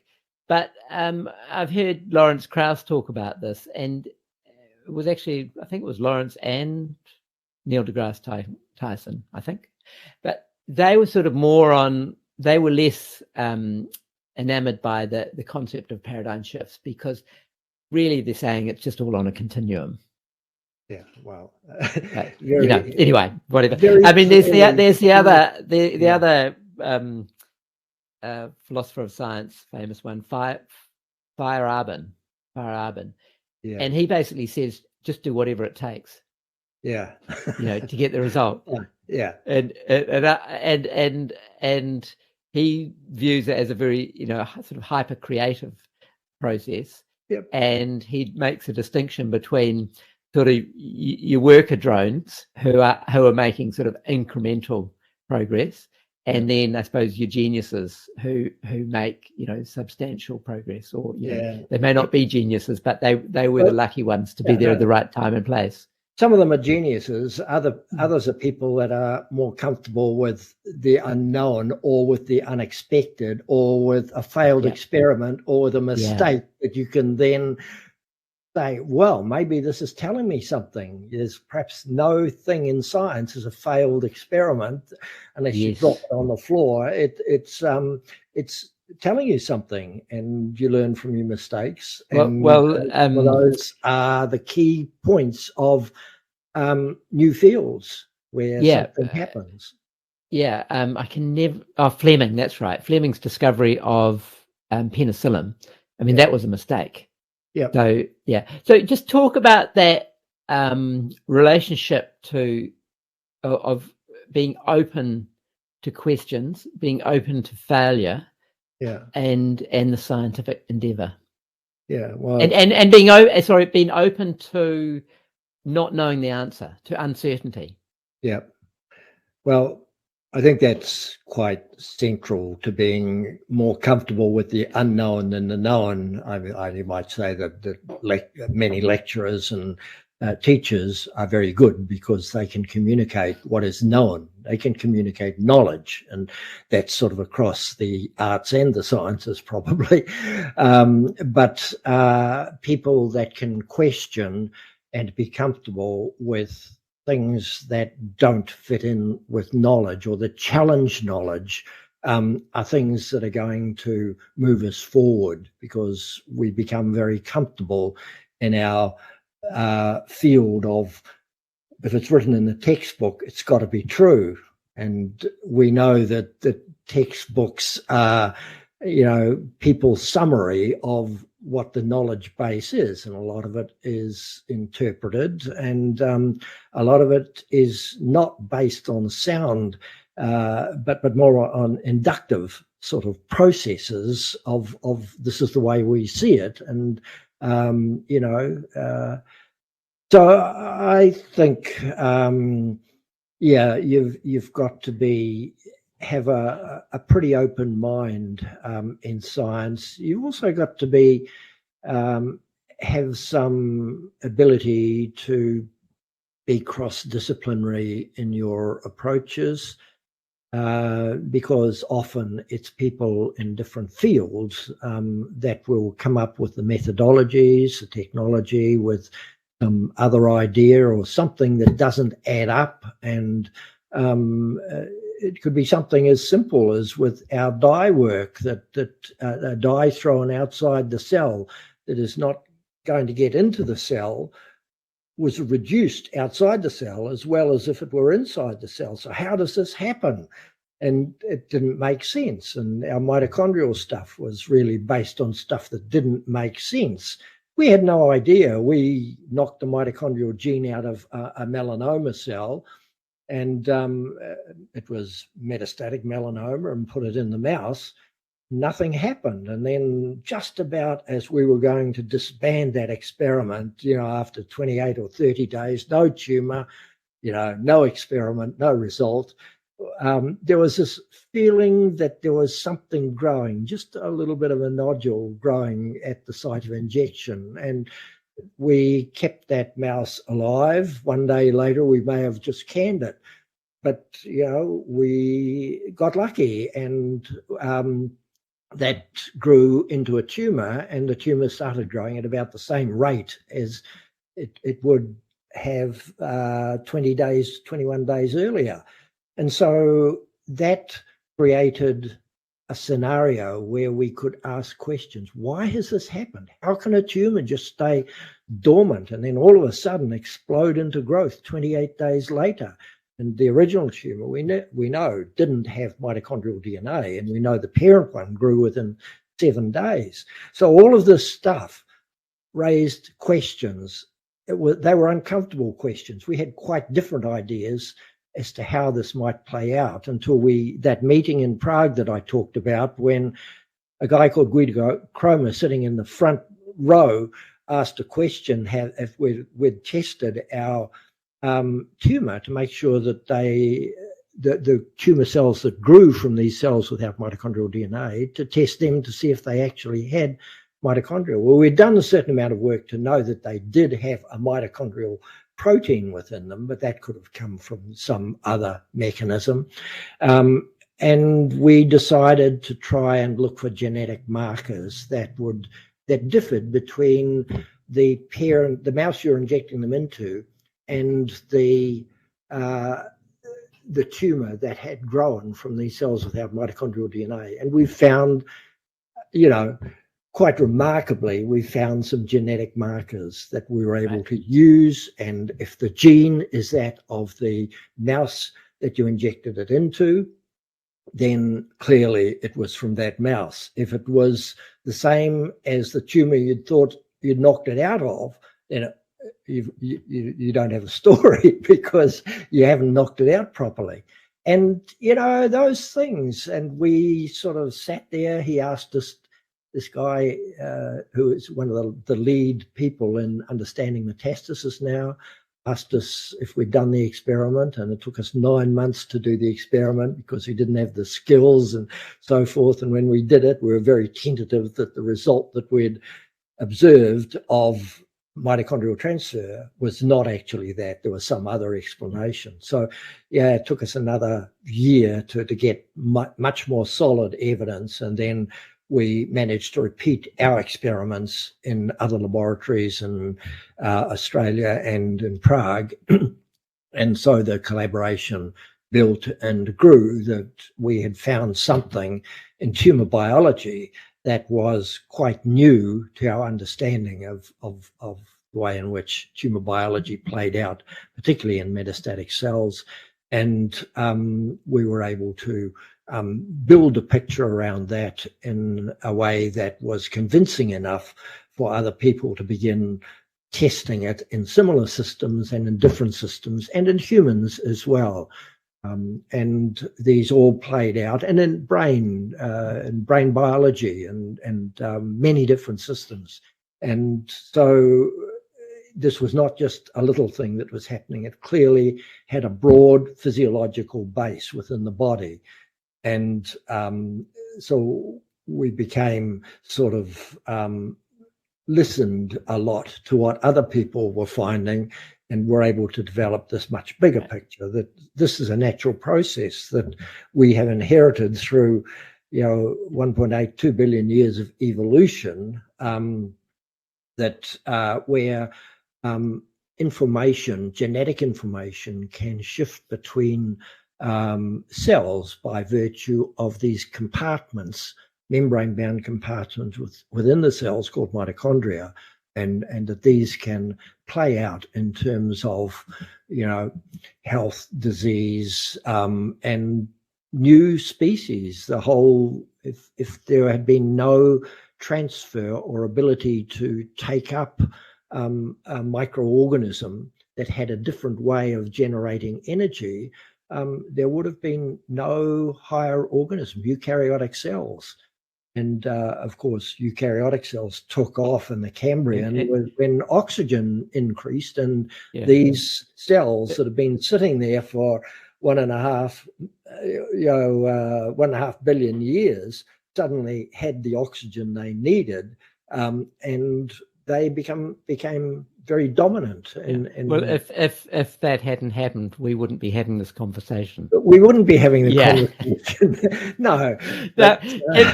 Can we? I'm just aware of you, conscious of your time. Just want to talk about two last things, but the relationship between, or the difference between science and belief. What are your comments about that? Yeah, I think there distinction. Should I say the distinction between? And you need to be very clear about what you're talking about. I think Popper described it as knowledge and pseudo knowledge.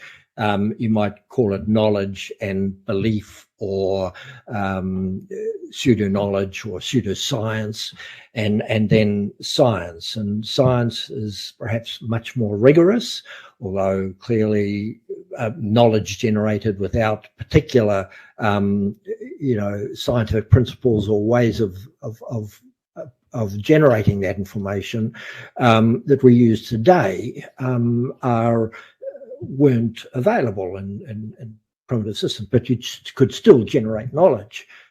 And the big problem is pseudoscience, pseudo knowledge, where people claim knowledge where it in fact is not knowledge at all. And then, of course, belief systems. And then you ask, where does religion and the arts and creativeness and many other things fit into this sort of bigger picture? And but we do live in a world, I think, where knowledge is underpinning in terms of progress, and that we need to be sure about what we're doing and that the processes we're using are robust. And if we're talking about cultural, let's say, medicines, Māori medicines, we need to be able to sort out what is Did you say Maori medicines? Maori medicine, yeah. In terms of that. natural products, and there's a lot of great, medicines out there, but we need to sort out, not always from a reductionist point of view, what those medicines are and how they're working. The same is true with Chinese medicines and many traditional medicines. And of course, some of it does not have science backing, and some of it, of course, works in individuals and not in populations. So you have very complex problems at trying to, and I think. Just on that working, if something works on an individual, how do you know it's not just the placebo effect? Yeah, you don't. And placebo effects. No, it may not actually be officially working. It could just be a psychological effect. Yeah, there's a lot of that needs to be sorted out. But in general, if you can isolate a compound or a set of compounds and get quite big effects that go beyond placebo effects, then so you could. And the mechanism, knowledge, generate knowledge. You could say science is a rigorous process to produce knowledge that works. Yeah. Where, a very popular term or phrase is other ways of knowing. Yep. The in inverted commas knowledge that's produced by other ways of knowing is really just claims about the universe that haven't been substantiated. They may be true, they may not be true, but what science does is a mechanism to actually to work out whether it is true or not, or if people don't like, a lot of people don't like the word true. Works, I'll use the word works or not. This plane is going to fly or not. I am going to live or not. This bridge is going to stay up or not. So that's. Would you agree with that phrasing of it? Yeah, I think that's sort of part of the picture. Of course, belief systems can be health producing as well, and people that are comfortable with themselves are going to perhaps look after themselves. But there are going to be aspects of human belief that play out in terms of health and how that. I think you've got to make it. There's this distinction between a belief like I believe in God, and that makes me happy, and therefore I'm better. And then I believe what's something a claim about the universe. My brain's gone blank. Maybe it'll come to me. But basically, something about the material universe. Yeah. That let's go. Your thing about you mentioned a Maori medicine. I could claim that this medicine that has come from a Maori tradition. I could claim that it works. Yeah. I think those two things are different, because one is something that actually has a substantive real world consequence. If I ever believe in God, it doesn't actually make any difference to the rest of the world whether I believe in God. But if I'm saying this medicine works and I'm going to give it to my children, that actually has an effect. Yep. Yeah. Well, this is where things change from individual or small groups to populations, and how valid it is to extrapolate, things that have been observed in small populations, phase 1 or phase 2 clinical trials, to large, to as we did with the COVID vaccine, to groups of hundreds of thousands, often 40 or 50,000 people.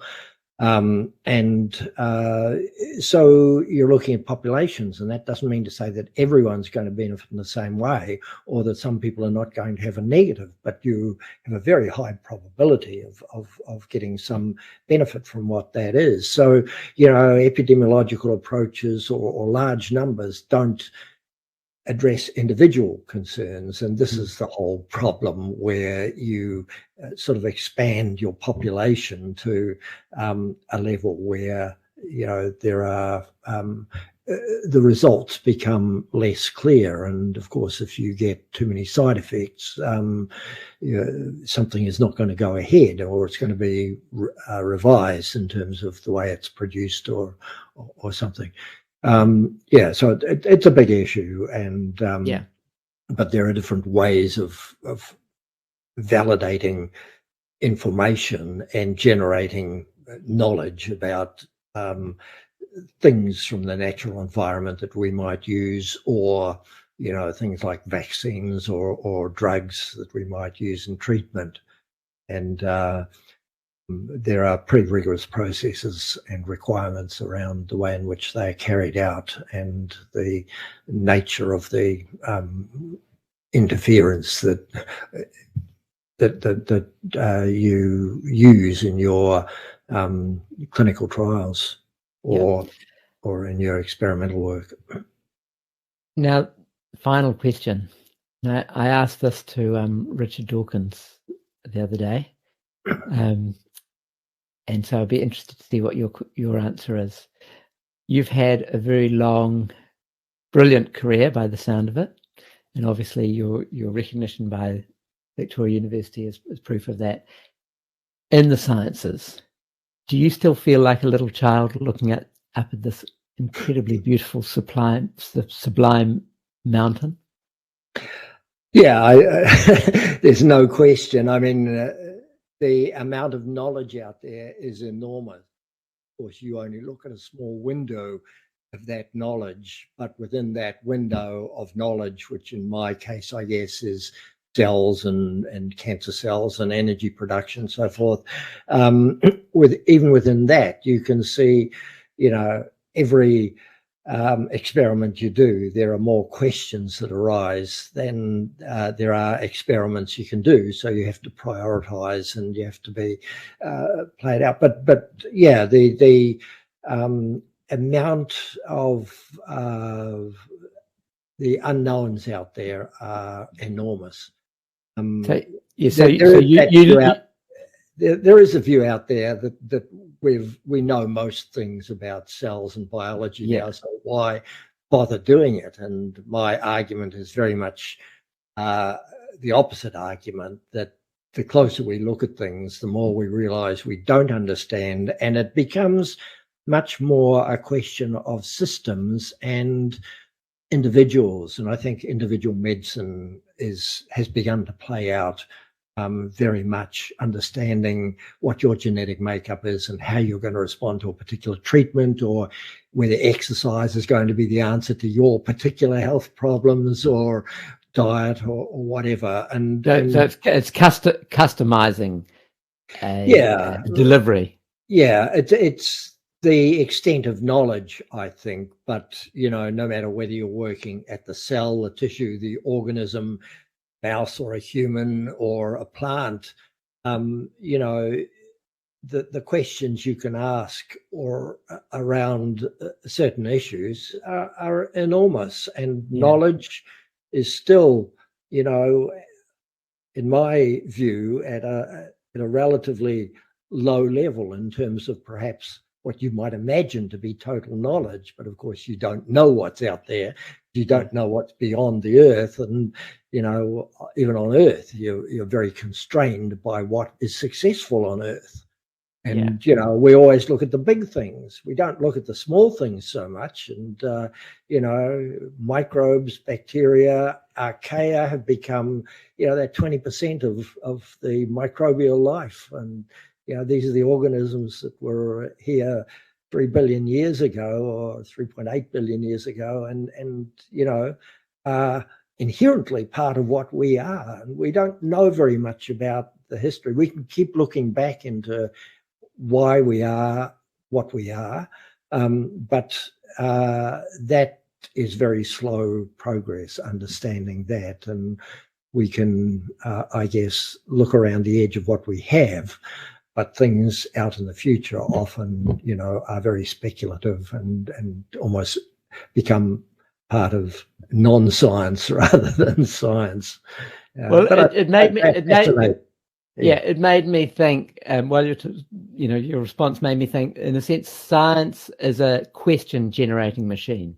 Yeah, a perpetual question-generating machine, because once you've found one thing out, that produces another question. So it's an endless story. But so you would agree with Richard Dawkins? You stand in wonder at the great enterprise that is science. Yeah, you look out there, and in terms of Dawkins, you look at the diversity of biology and how this plays out in terms of processes, evolutionary processes, and there is a certain wonder and a quest to try and understand the bigger picture of life and what it's all about. And everyone wants meaning, but we don't really. Science doesn't address meaning; it addresses processes, and there is just still even a greater amount of greater limitation of knowledge as we know it, because our knowledge base has expanded, and we're very limited in what we can actually look at. So then, let's say when I started in science 50, 60 years ago, when we didn't even know much about DNA or its structure or the way in which genes were produced. We know quite a lot of that stuff now, but we don't know the details of it. We don't know what the 98% of DNA that doesn't code for proteins does. And we've got general ideas of what it does, and we know that 70% of it comes out as RNA. And those RNAs clearly have regulatory roles. So questions around that, and you asked that for the human organism. To understand humans, you've got to understand a bit about experimental models. So you've got to know quite a bit about the mouse and one or two other organisms as well. But then, you're looking at the bigger picture of, what are the possibilities, what are the potentials, how do things play out? If we were put in a different set of environmental conditions, could we adapt? Well, we clearly couldn't adapt as well as Neanderthals could to the cold or to the ice ages that they were subjected to. A lot of them died out as well, and but we're technological. We survived because of technology, I think, and the 8 billion people in the world are clearly all in very different situations with regard to these sorts of things.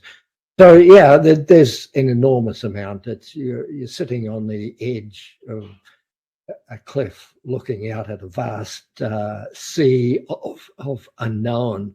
And how can I get more information? How can I understand better what's going on out there? But also, how can I understand better people and people's interests, and how can I relate that and communicate that to other people? All of those things become pretty critical in the whole process of science. Yeah, well, you couldn't have put it more beautifully. You're a great communicator for science, and on behalf of all the other 7 billion people in this world, thank you for your lifetime in science and what that's going to do for human well-being. Fantastic talking to you. Thank you. Thank you very much. It's been a great discussion, and I hope it's picked up and people start thinking about some of the things around the edge that are big questions, really.